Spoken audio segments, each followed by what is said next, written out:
कानून के मुताबिक जिसको भी एडमिनिस्ट्रेटर मुकर्रर करना है वो हुकूमत सिंध का जवाब दी दे।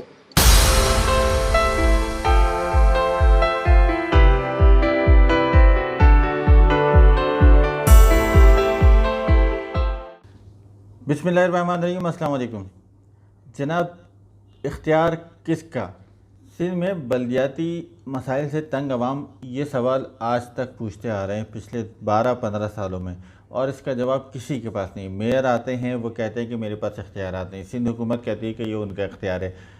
आज ताज़ा इख्तियार के ऊपर एक जुमला सुनने को मिला है। वज़ीर आला मुराद अली शाह साहब फरमाते हैं कि जनाब, कराची में एडमिनिस्ट्रेटर की तैनाती मेरा इख्तियार है, मैं जिसे चाहे तकर्रुर करूं, लेकिन किसी को इस पर एतराज़ नहीं होना चाहिए। जनाब, बिल्कुल ये आपका इख्तियार है। आप इसके ऊपर पूरा आधा किलोमीटर का रास्ता भी नहीं होगा, वो उन्होंने वहाँ पे एक बनवाया गया था और उसके ऊपर तख्ती लगवा दी गई मुर्तज़ा वहाब के नाम की।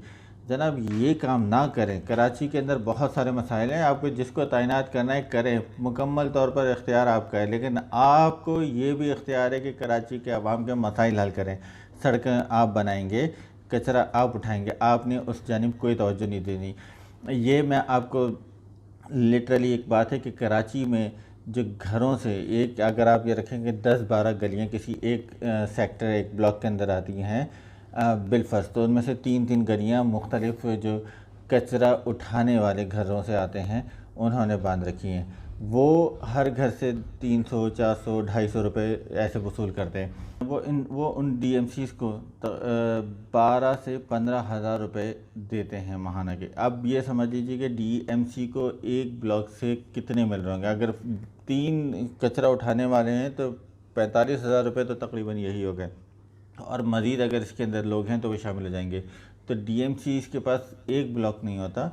ये ब्लॉक मैं बता रहा हूँ तकरीबन एक चौकोर का हिस्सा, मतलब वैसे अगर हम नॉर्थनाबाद के अंदर मुख्तलिफ ब्लॉक्स की बात करें तो 17-18 गलियों के अंदर अलग अलग उनकी कचरा उठाने वाले होते हैं, और सबसे वो अलग अलग पैसे करते हैं। नंबर एक तो ये कि DMCs को ये पैसा जा रहा है। दूसरे नंबर पर ये होता है कि वो कचरा उठाने वाले उसके अंदर से जो उनका रीयूजेबल जो होता है, वेस्ट होता है जितना भी, वो उठा के एक दूसरे बैग में डाल देते हैं। आपने देखा होगा उनके साथ 2 बैग होते हैं, और वो कचरा, वो जो रिसाइकिल किया हुआ उनका वो सामान है वो अपने साथ ले जाते हैं, और जो कचरा है वो बीच सड़क पे कहीं भी उठा के, जो डंपिंग स्टेशन टाइप के नाम नेहाद उन्होंने बना रखे हैं, वहाँ छोड़ जाते हैं।